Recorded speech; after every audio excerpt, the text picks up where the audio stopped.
বাংলাদেশে নেইমার ভক্তদের জন্য সুখবর। সব ঠিক থাকলে আগামী বছরের শুরুতেই ঢাকায় পা রাখতে পারেন ব্রাজিলের এই সুপারস্টার। এনটিভিকে বিষয়টি নিশ্চিত করেছেন নেইমারের পারিবারিক বন্ধু রবিন মিয়া। নেইমারের সফর ঘিরে বাংলাদেশি ফুটবলার ও সমর্থকদের নিয়ে নানা ইভেন্টেরও পরিকল্পনা রয়েছে। কুশাল ইয়াসিরের রিপোর্ট। ব্রাজিল ফুটবলের সুপারস্টার নেইমার জুনিয়র, বিশ্বজুড়ে তাকে এক নজর দেখতে অথবা ছবি তুলতে মরিয়া থাকে ভক্তরা।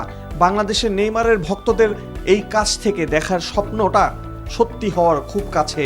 একজন বাংলাদেশির হাত ধরেই স্বপ্ন পূরণ হতে পারে ফুটবল প্রেমীদের। অ্যাজ এ ফ্রেন্ড হিসেবে আমাকে বাংলাদেশি মানুষ যতটুকু সম্মান দেয়, সেই সম্মানটা আসলে নেইমারের সম্মান। ওর সম্মানের সুবাদে আমি একজন বাংলাদেশি বিদেশ সম্মানটা পাই। আমার কাছে অনেক ভালো লাগে সেটা।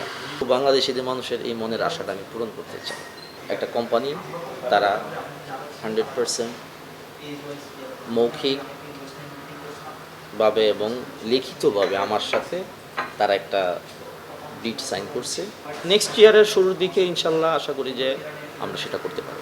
সম্প্রতি আর্জেন্টিনার এমিলিয়ানো মার্টিনেজ ও ব্রাজিলের রোনালদিনহো বাংলাদেশে পা রাখলেও সাধারণ ভক্তদের জন্য কোনো ইভেন্ট ছিল না।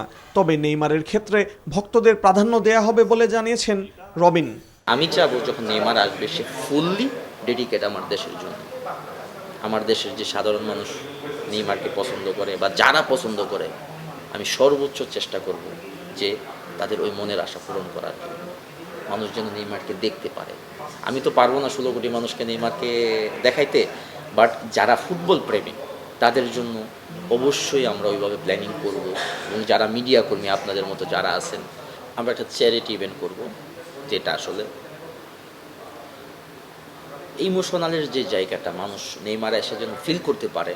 আমি আমার ইচ্ছা থেকে আমি চাবো যে ওর ওয়ান অফ দ্য বেস্ট ওয়ার্ল্ডের ট্রিপ হইতে হবে বাংলাদেশ।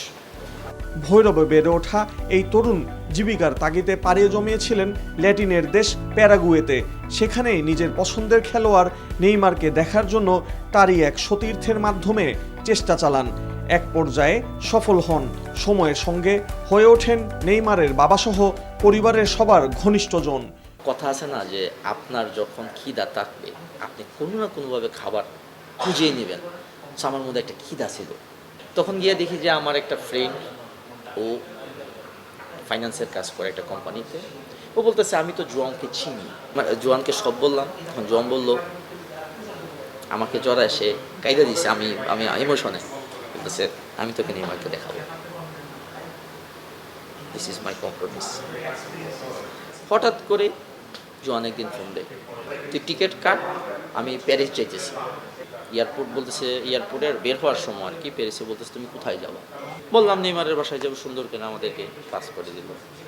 সর্বপ্রথম ওই বাসার মধ্যে আমি যাকে দেখি নেইমার আসলো, জোয়ানের সাথে হ্যান্ডশেক করলো, আমার সাথে হ্যান্ডশেক করলো, আমাদের জড়াই দিল শুধু ব্যাং। আমার সাউন্ড বন্ধ হয়ে গেছে। কুশল ইয়াসির, এনটিভি নিউজ, ঢাকা। টাকা চুরির জন্য যদি আমার গলায় জুতার মালা পরাইতে হয়, তাহলে আমার শালীর সাথে প্রতারণা করার জন্য তোর ফাঁসি হবে। দুলা ভাই, আপনার তো ঘর জামাই বইলা একটা পরিচয় আছে, আমার তো তাও নাই।